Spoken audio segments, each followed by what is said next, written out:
Okay. Welcome to Finding Home, the Neighborhood Preservation Center's first program as its own nonprofit. My name is Felicia Mero. I chair the NPC Board of Directors, and on behalf of the board, I'm delighted to welcome you and thank you for being here today. The Neighborhood Preservation Center is a not-for-profit organization dedicated to supporting those working toward vibrant, thriving, and equitable neighborhoods and communities. NPC focuses on community spaces and how both the individual and the collective strength of the community is fostered within those spaces. We originally began just over 20 years ago as a project of the St. Mark's Historic Landmark Fund.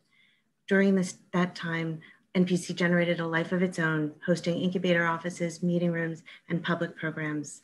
NPC became its own 501c3 not-for-profit organization in 2019. In our commitment to fostering livable cities, we believe in supporting a meaningful presence of nonprofit entities in the daily fabric of our community, not just the large organizations, but the smaller groups that are inherently interwoven with our identities, histories, and in serving all members of our cities and towns. Ironically, the new NPC got going just at the start of the pandemic, and we, like many other nonprofits, have been without a physical home. This is a strange place for us, given our history of nurturing the nonprofit community and watching many other organizations grow out of incubator space.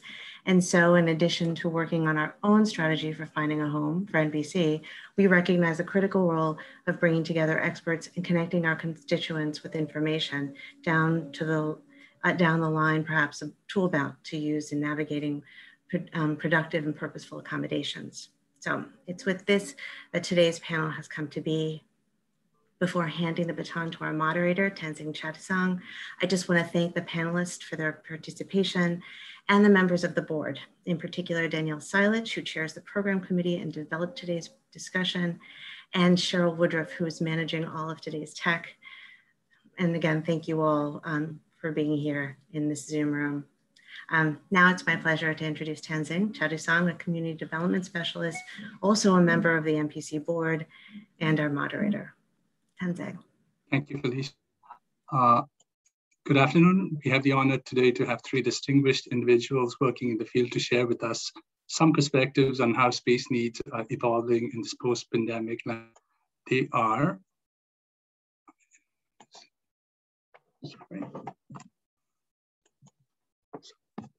sharing it.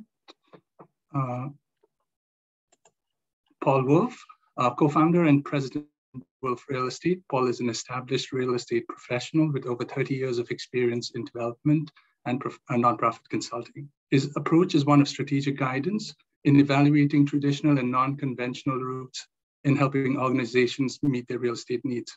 He's worked on important community-based projects with St. Luke's in the Field, Covenant House, and a foundation to purchase a 60,000 square feet building in East Village to help preserve the building for community use. Randi Berry. Randi is the executive director. Randi is the executive director and founding partner at IndieSpace, an organization dedicated to helping independent theater artists find real estate solutions. Randi has a background in theater arts, advocacy, and commercial real estate. In 2014, she was inducted into the Theater Hall of Fame and was recognized by the City Council of New York for her service to the community in 2018. Karen Dillosi. Karen serves as the Director of Arts in Sacred Places at Partners for Sacred Places, which is a non-sectarian nonprofit dedicated to the sound stewardship and active community use of older historic religious properties. For over 10 years, she has worked with congregations and leaders of historic sacred places to put together lasting, meaningful, and mutually beneficial partnerships with performance and art organizations. In particular, this is small to medium-sized organizations who are routinely priced out of adequate and affordable rehearsal and office space. Karen is a trained theater artist who has worked on stage and off since 2000. Her program started in New York City in the fall of 2019. So thank you all for being with us today, and we can jump right into the discussion. So let me get back into this.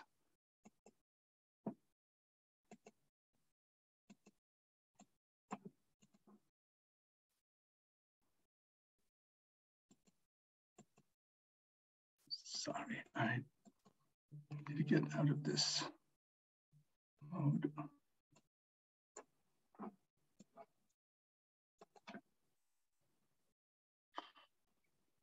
Stop the share screen so that I can start with the program.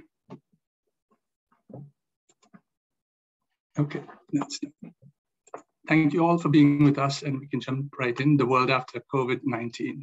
COVID has disrupted work and options around the world, having a dramatic impact on workers and the workplace and presenting a variety of challenges for employees and employers.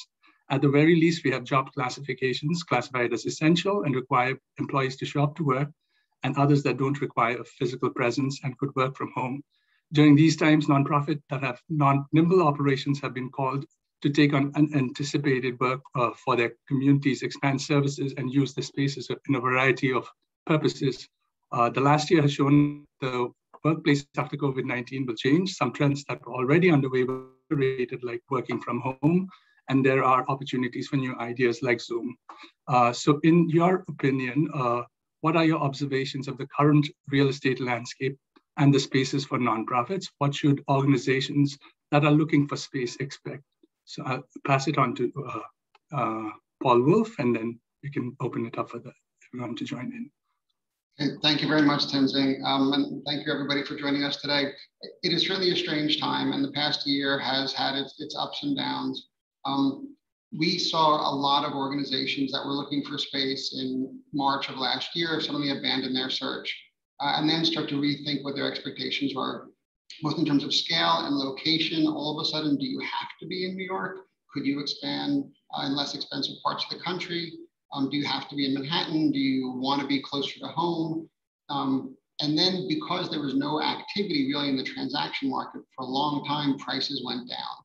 And there were great opportunities. In the end of last year, there were certainly opportunities for cheaper space in some kinds of space. Amazingly, the one asset class that has been doing gangbusters performance all year is industrial space. And industrial space used to be a real opportunity, particularly for performing arts groups. But now there's a lot more demand for that, and where prices have gone up. Office space prices are down, retail space prices are down still. And there is a real desire by landlords to do transactions with organizations that have reasonable credit, but also for the first time really in 30 years, landlords want to do short-term leases. It used to be only 5 and 10-year leases. Now we're seeing 2-year leases because the landlords need income.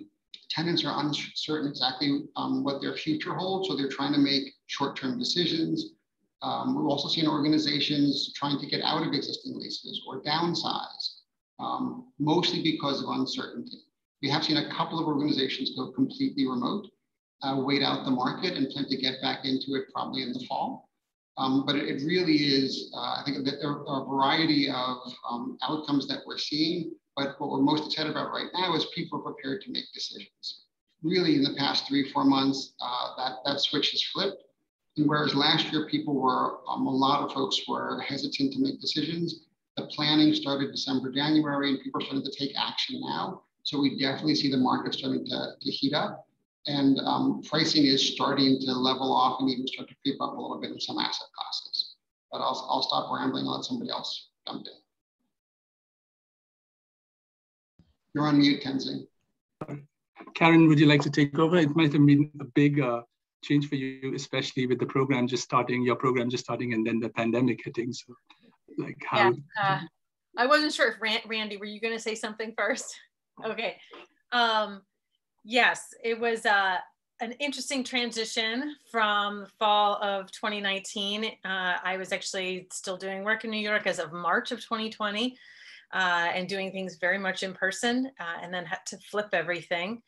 And as was said earlier, basically what I'm doing is I'm bringing artists and arts organizations who need space together with congregations who have space to share and are willing to share it with artists. So as March, April, May of 2020, sharing space didn't seem to be like the best idea. But here we were with, a funder having to kind of complete our services, trying to rededicate ourselves to both the faith community and the arts community in New York City, and not really knowing what to do with it. So we completed everything we could online so that we could kind of round up that phase of work. And then as we were thinking of a new phase of work, what was interesting is the conversations we had. We gave some opportunities for both from the faith community and the arts community to have casual conversations with us. I didn't want to kind of take from the grant sources in New York City when they could be really used for other uses. So I wanted to make sure that what we were doing was actually meaningful and impactful for all of those concerned in New York. So I asked the question, like, should I bother, or should I just pull out and come back at a later time? And what the response I actually got from both sides was to keep going, and that their temperature check at the time, so this would have been about June, July, their temperature check at the time was that it is going to be even more necessary. At that time, I think Spaceworks had closed, and I think they were kind of feeling the waters for what may be, what's the iceberg underneath that we don't see. So the thought was to keep working, keep recruiting congregations, finding these spaces, particularly because they tend to charge below market rates. So the thought was that the artists could continue to do work and produce work and at a lesser cost. So that was really interesting. And also the recruitment of the congregations got a little easier as well, because they understand that the artists are a beating heart in New York City. And without that, I don't even want to think about that. Let's not even go down that road. But they responded in turn. So since that time, we've actually seen increased usage, and artists actually using the spaces even at that time over the summer of 2020 and into the fall, basically until things got a little too cold for the congregations to pay the heating bills, because they kept the rates really, really cheap for the artists. So it wasn't until things really became a little untenable that they, kind of paused. That's what they said. It was a pause, and that they would reevaluate when things warmed up. So it's been encouraging, at least in terms of what I do in the rental market, not so much purchasing, but in terms of opening up opportunities for the artists and the faith community opening up their doors, which they never actually did close them. They may have closed them to services like worship services, but they never closed them for essential services, food, or kind of vaccination, COVID-19 testing sites. I'm sure there was a lot of that too. So they really kept themselves open, whereas government buildings and libraries had to shut down. And Randy, that's a nice segue into the whole acquisition part, like the rental market. And would you like to talk about like how you see that? Sure. Yeah, we've seen a little of everything, right? Definitely a slowdown, a reevaluation of what our artists should or shouldn't be doing. And of course, the artists that we serve that do not have space, we're in a better financial position at the end of this year than those that have been accruing a tremendous amount of debt in a lot of cases that haven't been able to pay rent. So we're thinking about renegotiating leases. We have renegotiated some leases. We're thinking about creative solutions to work with landlords so that the artists can continue to thrive and have a runway as productions are coming back. And we're thinking quite a bit about partnerships with churches and other places that might be able to charge below market rent. I'm concerned about some of the short-term deals. I do understand the desire to want to sign something when we don't know too much. We thought we knew everything a couple of years ago, and then suddenly every kind of idea we thought we had about the world changed. And so I understand the desire to not want to lock into something too long-term, but my organization is very worried about short-term leases, right? Like landlords don't want to lock in. Their willingness to do short-term is so that they can charge much higher rents once we get past all of this. And then that would, of course, put our artists out on the street once again, right? After investing time and energy and resources into building a space. So we like permanence, that's our thing. And so we are seeing, though, a lot of opportunities for purchases right now. There are owners that are, deciding what they want to do with their property. because the market has been so strange, they're a little bit more willing to work with us on creative solutions.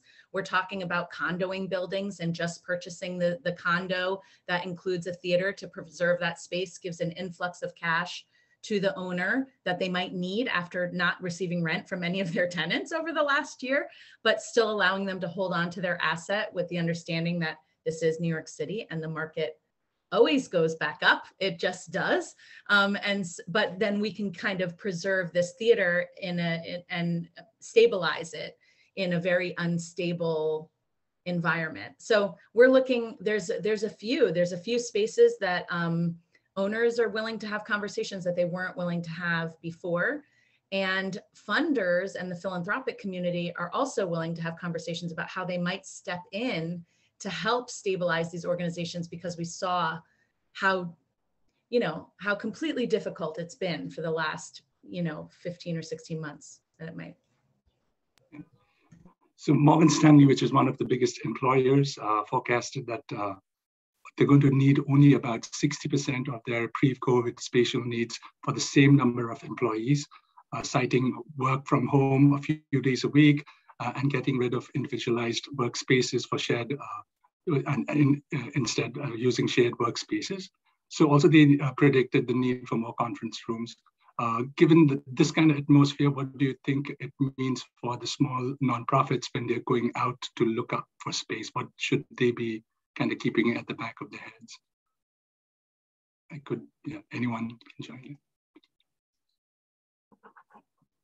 Just to check the question, Tenzing, so because groups are going to be looking at less space, should nonprofits be considering less space as well? You're muted.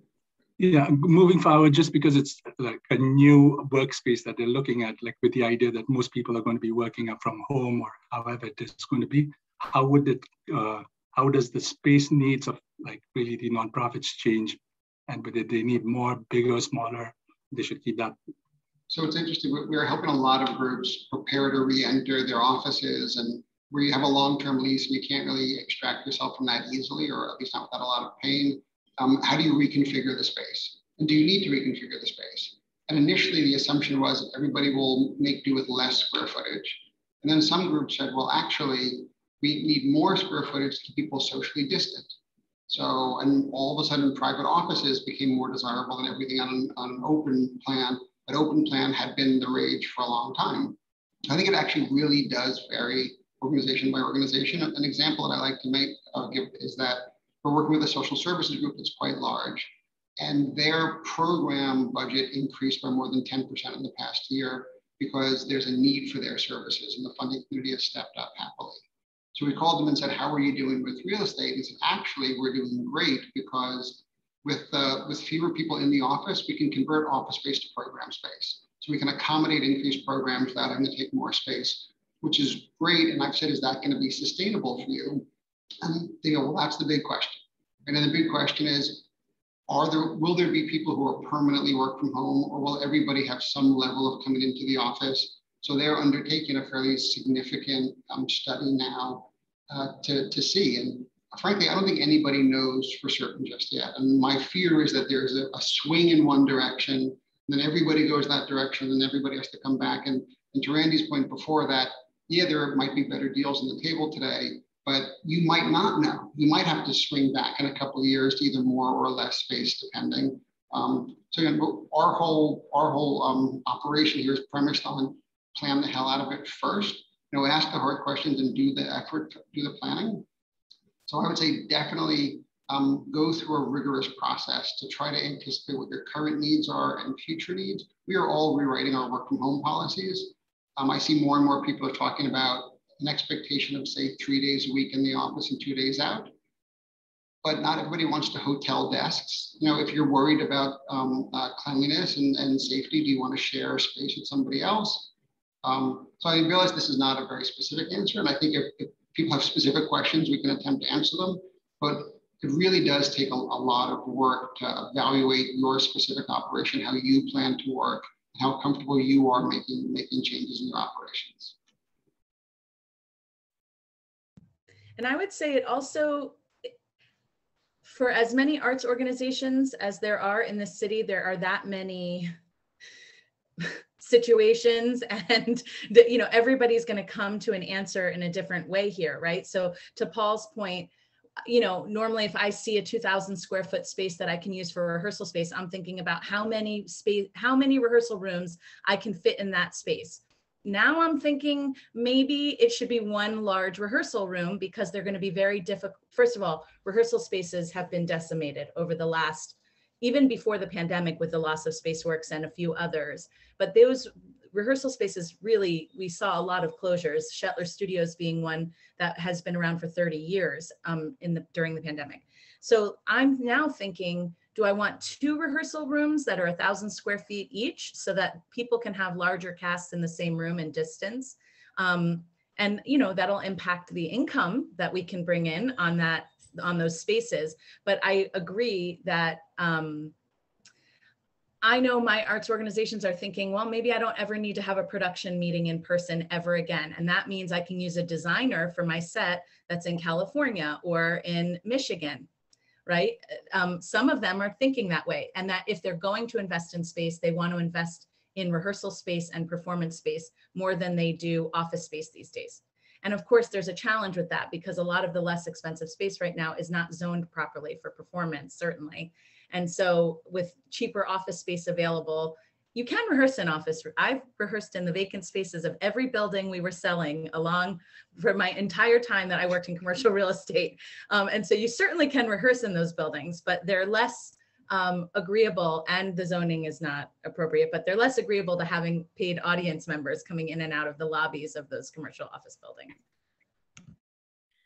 Well, and I actually think this is, like I said, I've been doing this work for 10 years, and the majority of the artist's work that I've done is with rehearsal space. And that is when you think of like, a church that has not just the sanctuary, but also a fellowship hall or a gym, a bowling alley. I've seen all kinds of things in these churches and synagogues and a couple mosques. So I think this is where like they slide in really well. They can definitely fill that gap, especially because rehearsal space, and it's great if you have the capacity to own a rehearsal space and run it. But when you think about these facilities, they can't zone their heat or their air conditioning or whatever it is. So it's either heat on or heat off, and so they're paying for these spaces, these big fellowship halls, and they're empty.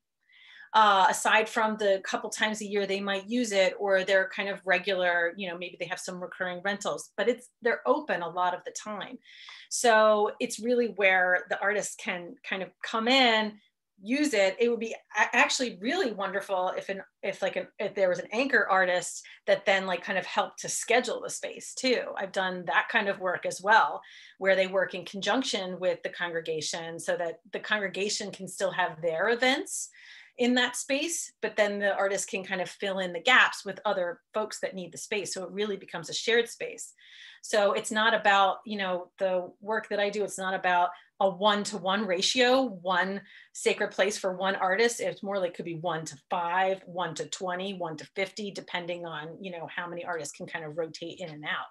So it's really, it's really where they can kind of come in. Even with if you wanted to explore office space or anything like that, you could do a super short-term lease with a congregation too, because you could do it for 3 months if you just want to try it out. If you have admin folks that are hesitant because they don't want to be so close together, you might be able to, like, there might be some, they have a lot of Sunday school rooms and things of that nature that are smaller. So it's not like the big fellowship halls, that you could then, put folks in those rooms as well. Again, and a congregation would sign a lease for 3 weeks, 3 months, it doesn't have to be a year.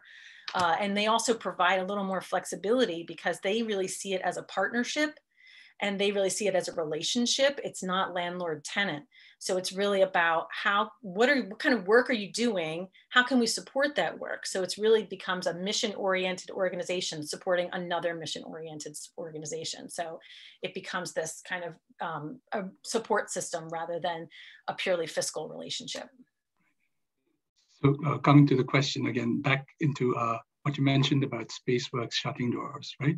So what do you think is going to be the future of co-working space, and especially a nonprofit that would come in and help other nonprofits with their co-working space needs, especially post Spaceworks and post Neighborhood Preservation Center, where there's neither one for the arts nor for the social service sector?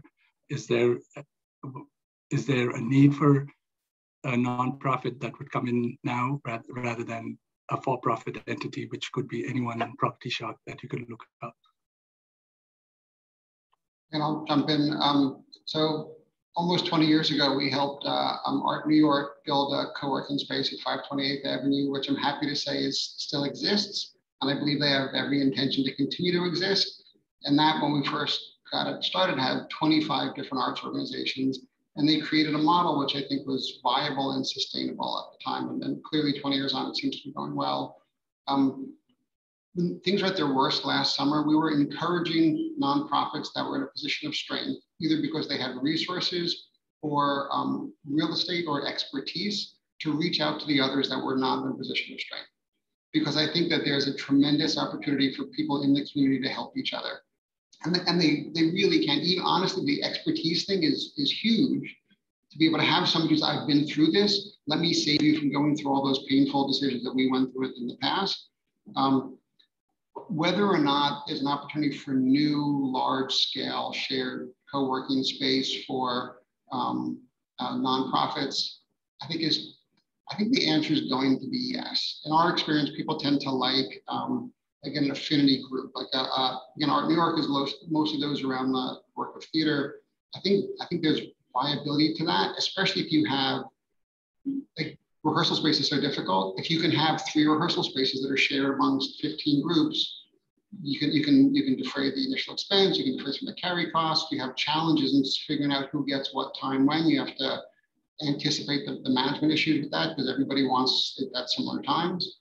But I guess my prediction would be absolutely yes, there is room for it. And I don't know that Art New York's prepared to take on another one, but I think that they're another nonprofit with that sort of expertise and capacity. And in their case, they fundraised from the public sector to help launch that. I think there's definitely room for that. I think they have to be smart too about it.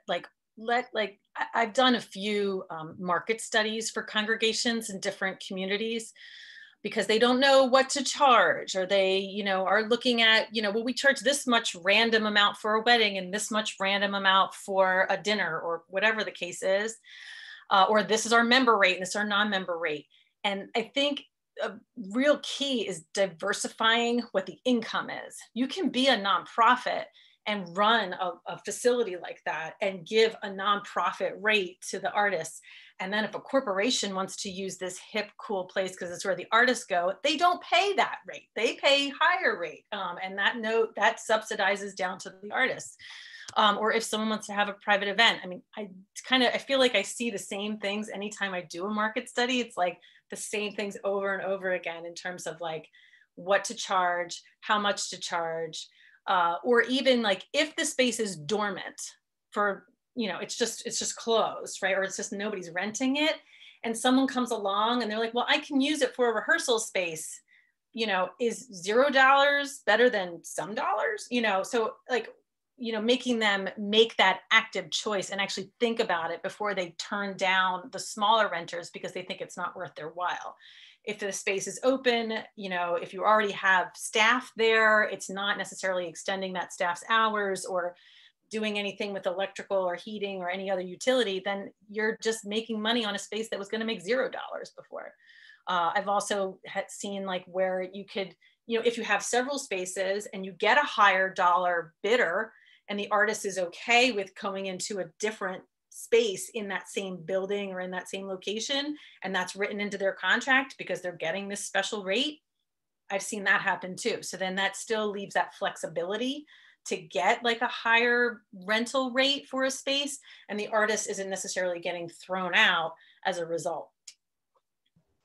Yeah, I would say co-working space for artists, I agree that it's going to come back, but it should be combined with something else. I'm thinking about the artist co-op. That was in operation for a few years. It ended up closing during COVID, but, or really they didn't close, they moved to a virtual membership and closed their space because they couldn't maintain, they couldn't manage the rent while the physical space was closed. But what was interesting and awesome about their model was they had a large open co-working space and 2 closed off rehearsal rooms. And with your membership to the co-working space, you were allocated hours in the rehearsal rooms. So for people that are hesitant to take on an office expense, it was an easy way in because they got rehearsal hours and they were less expensive. So the cost ended up leveling out a little bit. Didn't seem like so much money to take on office space. And of course, I'm talking about the smallest companies. We like to focus on indie venues. And when we're talking about just companies that would move into a co-working space versus their own venue, I'm talking about theater companies that have a budget of less than $250,000. So they're not receiving a tremendous amount of funding from private foundations because they haven't met that budget threshold. And also their city and state funding is usually, if they get any, it's, in the $5,000 to $10,000 range. So pairing it with the rehearsal space or other program space, I think would allow for faster growth in co-working because people will feel like they're spreading their risk out, and the operators of the space will feel like they have, variety in their income. And is price related to fit outs / HVAC upgrades in spaces playing a role in any of these rehab work or any kind of like making spaces more co-working friendly? Is that playing a role? Well, money always matters, right? Unfortunately, cost always matters. And the thing is, we saw a brief dip in pricing for in construction at the height of the pandemic, and prices are coming back to where they were now. Happily, you can do some fairly minor air conditioning upgrades that improve circulation that don't actually cost a lot of money, simply getting better ventilation, better filters. The challenge is you also want to get increased airflow. And increased airflow sometimes requires a bit more adjustment depending. If you're in an office space, it's fairly easy. If you're in a theater space, we're working with a theater now that is 800-seat theater. It's a substantial undertaking to increase airflow. And then just people forget, as you increase airflow, you also increase the cool temperature. So if you're running ventilation but not air conditioning in the wintertime, it can get pretty cold. And we saw a lot of people this winter having to get supplemental heaters because they're increasing airflow, and the buildings weren't built for that kind of to balance that kind of temperature change. But happily, there are a lot of things you can do to improve your working conditions, even in the height of the pandemic, that don't cost a lot of money. If you want to go to more advanced work, such as touchless toilets and touchless entry, that becomes much more expensive. But just signage, circulation, density. You can make these changes that are more operational than requiring an investment. But it really, once again, it depends on the kind of space you're in. We did a few workshops with HVAC specialists at the beginning of the pandemic when all of our theaters, many of whom are in basement spaces with no windows and no HVAC system to upgrade. And they, even at the beginning of the pandemic, were really focused on distancing, signage, and if you can, keeping doors open. People at the beginning were really talking about these major investments in like ionization. I also have seen everybody completely walk back from that now that we know that touch like surfaces were not as big of an issue as we originally thought. So just increasing the filtration MERV filters to a higher number has been the change that I'm seeing people make when they have an HVAC system to upgrade, period. So I think the cost is, it is an investment. And as we reopen, I think we all need to be conscious of how this is when our arts organizations really start to hemorrhage cash, right? They've been closed. They haven't been paying for people to come in. There's an additional charge for these COVID compliance officers that are going to be necessary. And equity is requiring the union for artists, for theater makers, has a pretty heavy requirement for filtration, which will cut out most of our small theaters, which would mean that a lot of our small theaters are going to end up using non-equity casts in order to, even though they're being safe to the extent that they can in a small theater, they're going to end up using non-equity casts because the HVAC requirements that equity has put out are cost prohibitive and for small not-for-profits. We haven't, in our work, we actually discourage this in the partnership, especially in the beginning, the artists like putting a lot of capital dollars into any of these spaces because you just don't know. You just don't know what's going to happen. So, you know, like small changes and things like that, you know, kind of enliven it or whatever is fine, but we kind of discourage that. In terms of like COVID compliance and all of that, what we have been encouraging is that it's a shared responsibility. Again, this has to go back to like, it's a partnership in our world. So it's not just the congregation's responsibility, it's the artists as well. If they're using the space, like who does things when you go in or when you go out, like what is the checklist of items that has to be done? And in terms of like just HVAC in general, a lot of these churches don't have air conditioning. They do have a lot of really pretty windows that can open, and they're usually radiator heat. So there a lot of, not all of them, but a lot of them. So there's not like a blower blowing, you know, recycled air around in general. But if you open up the windows and get circulation going, you know, just natural air, these architects that built these places hundreds of years ago were really smart. And they actually kind of understood the rise and fall of the sun and airflow and everything else. So if you open up the windows, you get a pretty good breeze. So that's kind of the tactic we've been taking.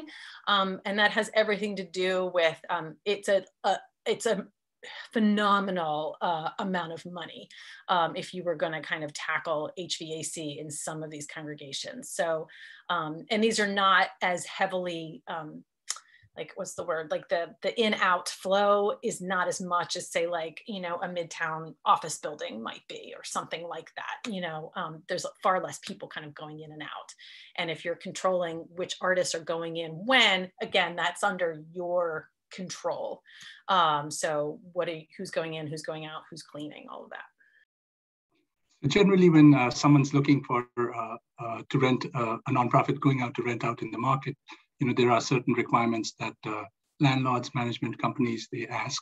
Has there been any additional requirements in the last year that you've seen due to COVID that landlords, management companies are looking for? Actually, I've seen the reverse, that now tenants want to insert new provisions in their leases that in the event of a pandemic, they have an opportunity to exit the lease. I mean, frankly, and we always counsel that to the extent possible, treat your landlord more as a partner than as an adversary, because not all landlords are bad. Some of them are actually quite good. But the landlords have been in a tough spot. So a lot of them are not in a position to ask for more, which is why they want to make some compromises, either on rent or on duration or flexibility, which is great. But again, tenants should be now cognizant of the fact that almost nobody got insurance coverage for business interruption because of the pandemic. And people are trying to bake that into their leases. But I have not seen landlords asking for anything new. Have you guys seen that? We had one arts organization that the landlord added a COVID clause, called it a COVID clause. And it was that in the event that there was a closure, that they would share the rent cost. So all things considered, that was pretty reasonable for the landlord. I of course know that landlords have been in a tough spot. I am, you know, an arts advocate, and I have also seen some pretty tough landlords throughout this time, and our artists are being harassed and things like that. And I'm not necessarily crying a river for those landlords these days. But I thought if you were going to add a COVID clause, I would have expected, when I saw it, I was like, oh no, here we go. You're going to be fully responsible whether there's a pandemic or not. And there was partnership built into that clause, which I thought was interesting. Encouraging. There are definitely landlords out there who are not budging on rent or on terms and are not letting people get out early or downsize.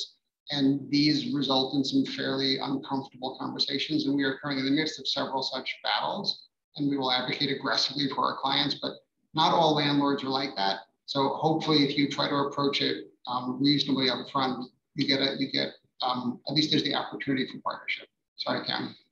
Of course, and if our organizations were in good standing with their landlords before and have been tenants for a long time and have always paid on time, they tended to be more reasonable. So what has been the biggest surprise of this changing landscape that you've faced?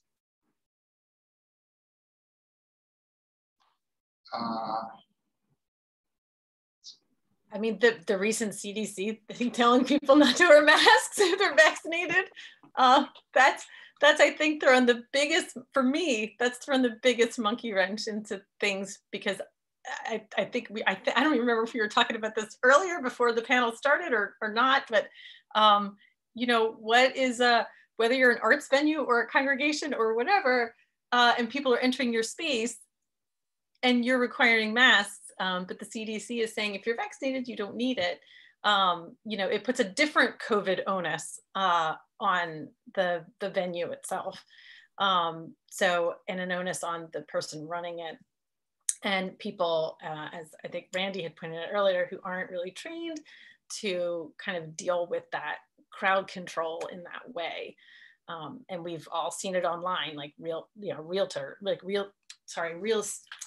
retail operations getting a hard time enforcing it. You know, there's security guards and things like that are kicking people out, and it's, you know, it's not good. So I feel like that has been the biggest monkey wrench recently. It's at the very forefront of my mind. I'd say that the biggest surprise is actually probably a happy one, because last summer, most people were predicting substantial closings of nonprofits. People were saying 20 to 25% of nonprofits wouldn't make it. And we have seen very, very few organizations close their doors, which I'm happy to say. And then the even bigger surprise is some performing arts groups that are not producing, because a lot of production actually, the more theater you produce, the more money you lose, basically. So by not producing and keeping their donors close, they've actually managed to build up some reserve, which is extraordinary. And we're thrilled to see this. We have some groups that are in better health now. And I don't know if we were talking about this in an earlier conversation, but the idea of, you know, don't go squandering that money. Think like, oh, I have cash, now I can be, it's still got to be very deliberate and thoughtful, and bank what you can, so that you can, because there are always going to be dips. So bank what you can to be very thoughtful about how you're going to spend your money. But I'm thrilled to get the calls now from groups that I was worried about saying, so we're back in the market. We want to start looking because we've saved up some resources. We're gearing up for opening in the fall, and you know, let's go. I think that's great. So I know we've discussed this in the past, and we kind of had various views about it. It's more related to how the rental rates have fallen in the last quarter, from like 82 to like about $72 a square feet. But also in some of the sectors where there has been kind of a reduction in the prices that have fallen in real estate. So the advice to nonprofits, I know we've mentioned it already, but still, do you think it's a good time for them to lease and a good time for them to buy? Like, what are your opinions on that? I think that's partially of whether or not they want to also be a manager of the space, facility manager.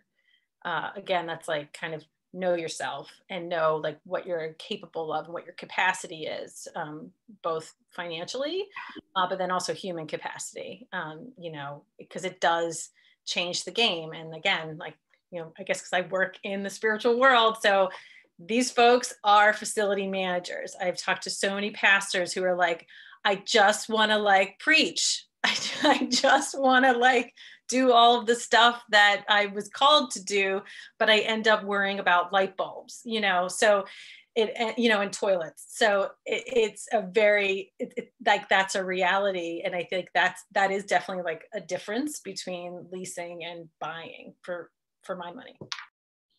We always counsel people that any real estate project has three main components. There's the physical, the financial, and the organizational.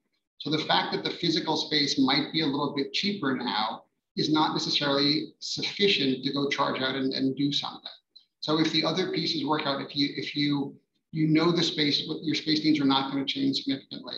You have the organizational capacity to undertake a capital project and then to sustain the space once you occupy the space. Then maybe now is the right time to take advantage of the marketplace. Tenzing, the numbers you gave are really for Class A office spaces. Most nonprofits we deal with aren't paying Class A spaces, but we have done transactions recently, which pre-COVID pricing was $48 a square foot, and we were able to close a deal at $38 a square foot. And that's good, but it's a good organization with reasonable financial, signing a 10-year lease. So if you find yourself in that fortunate position, I think now is a good time to lease space. On the purchase of space, I'll speak about commercial condominiums for a second, because that market really got hit hard last year, and we saw prices come down considerably in the commercial condo market. Whether or not that is going to stay at these low levels, we don't know yet, because there's not a lot of transactions happening, because people are still hesitant, I think, to make those substantial investments in a condominium unit. And for building sales, we do a lot of work with development sites, and there is tremendous demand for development sites. So nonprofits that own real estate are looking for developer partners for whether it's affordable housing or other uses. There is a lot of money in the private sector, and they are absolutely looking to do development. But I think Randi is the expert now on buying, particularly for the arts community. So I would defer to Randi on that. I think you're an expert on this, actually. But sorry, my dog is barking a lot right now, but I'll try my best to concentrate. But yeah, I mean, I always think it's an okay time to buy, because this is New York City. And if you're thinking about 30, 40 years in a space, like, it's that those dollars amortize out and make always ultimately a good financial case, so long as you are an organization that intends to operate space, to Karen's point, right? Like, I tell my artists all the time, they say, oh, well, we spend $25,000 a year renting performance space for all these different shows. If I just rent a space, then I can lease it out a couple of months, and then I'll do my shows, and all the money will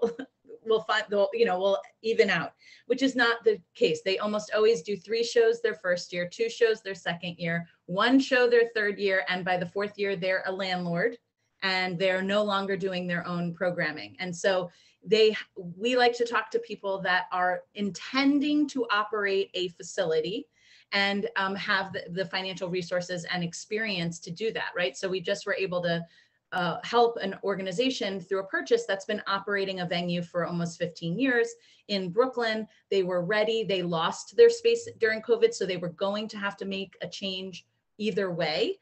And because industrial has been so crazy, they were getting outbid in any leasing situation too. These like larger organizations, logistics companies were wanting the same space.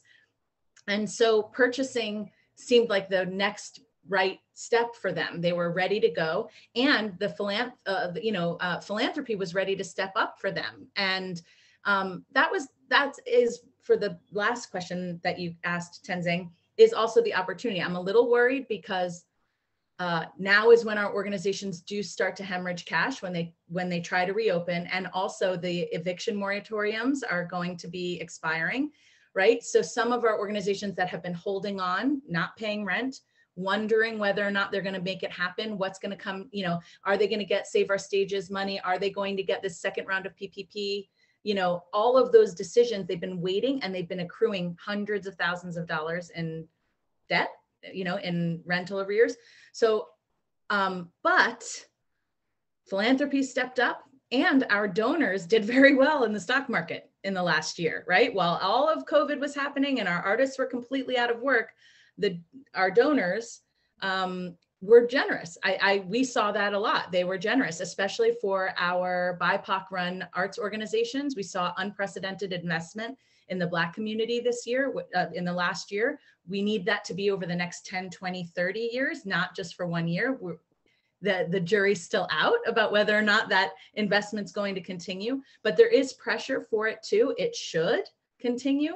And so in those cases, I'm encouraging every arts organization that has been operating space that is run by a person of color to start thinking about digging their heels in and owning a stake in New York City, because they've been systemically left out of that opportunity decade after decade after decade in this country, especially in the city. And so I think now's as good a time as any.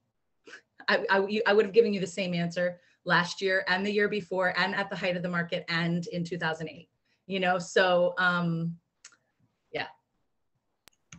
So for groups that are emerging, are there any resources that are available for them to look into co-working spaces?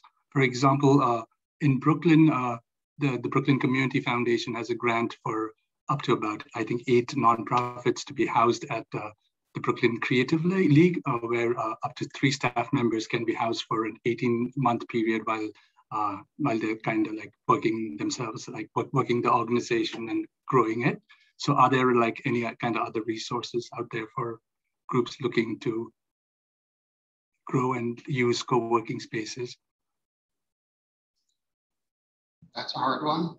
I mean, I'm happy to hear about the one in Brooklyn. I've been pounding the drum about organizations that are in a strong position helping others for a long time. There hasn't been a lot of that. I mean, we were fortunate enough right before the pandemic to have a foundation step up to buy a building to preserve it for nonprofit use into the future. But I am hard pressed to think of something new that has come out. A lot of foundations have been, I think, extraordinary in pivoting to make more money available in this time of need. But I don't know, have you seen any new space sharing program? Well, I am actively recruiting.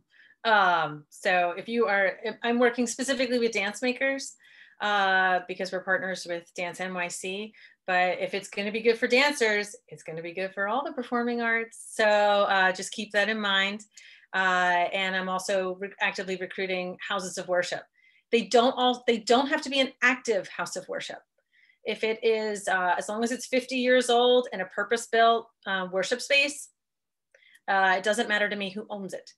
Because that's not what our mission is. So, we're actively looking for places that are interested in sharing space and interested in opening their doors to artists. So we put everything at sacredplaces.org/NYC. It's free to participate. And we've actually met some really wonderful people and hoping by the end of 2021 to actually have some kind of in-person gathering of everybody. We'll see. Support, it doesn't have to be monetary. It could be even technical assistance or like, and that's what we provide. Resources that, or like checks, tip sheets or like stuff like that organizations put out. It could be helpful for groups that are starting out looking for spaces. Yeah, IndieSpace does something similar, not with sacred places, but we're constantly looking for opportunities for partnership and coalition building. So. And funders like to fund that, right? So if they can write a grant for organizations that are sharing space and making it cheap and accessible, they're more likely to do that than for one organization that wants to provide that. So we get approached a lot as to be a community facility, operator, where a developer has received additional, for anybody that doesn't know, developer has received additional square footage or a zoning variance, and in exchange for that, they carve out community facility space usually at the bottom of the building. And artists like dark, quiet, cool places, so we can fill all of your non-income generating space with a group of artists that want inexpensive or free places to rehearse. And funders tend to want to give support for those ideas as well. So I would say IndieSpace likes to partner if there's artists that are looking for space but don't feel and shouldn't feel ready to take one on for the first time by themselves. We think about what other artists are looking for similar things, and we have like a little matchmaking, partnership system that has been fairly successful so far.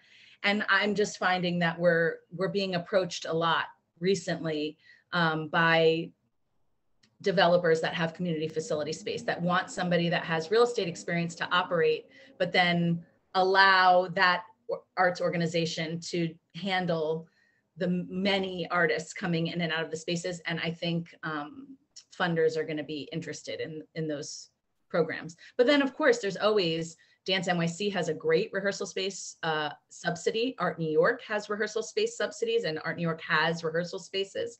So there are a lot of resources and places for people to go, not less for co-working space, more for rehearsal space. Although Art New York's co-working space is a lot of offices though too, right? I mean, I think they have some desk space, but they have offices in those buildings as well.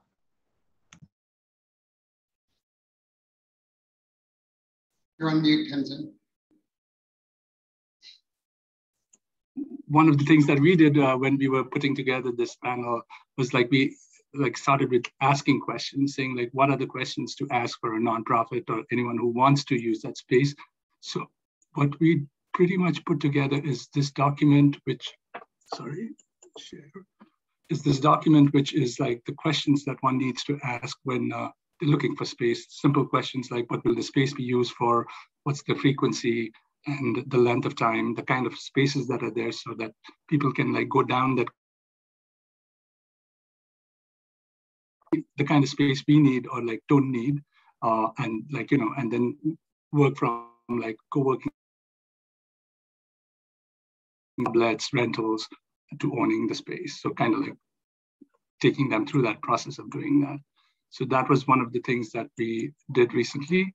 And I think we have only 2 minutes, so we can kind of slowly wrap up if there are any last minute thoughts that anyone would like to share.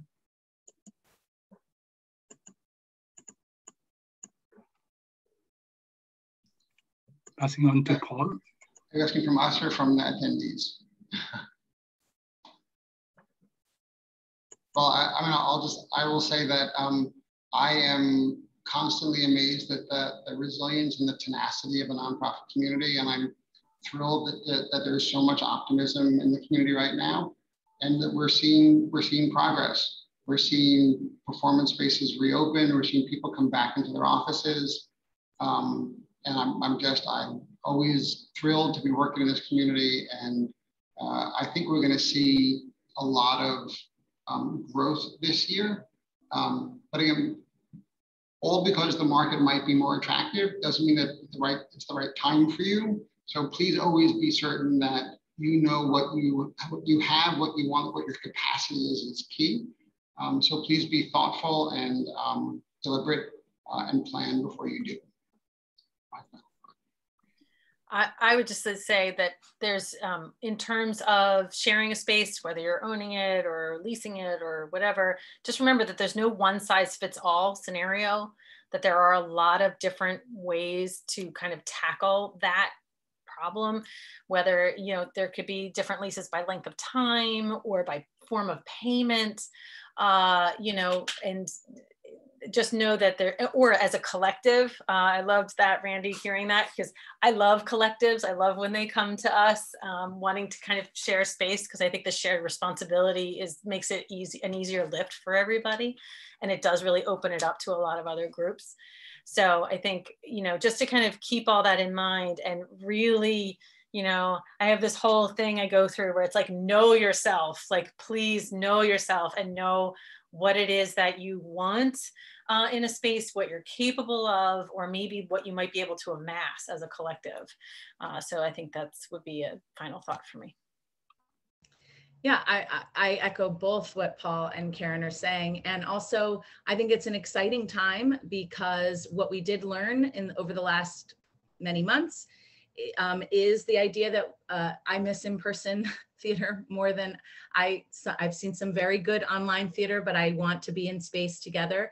And how can we do all of that, right? Because this online option allowed access for people, people with disabilities in some of our smaller spaces that are not ADA compliant. And, but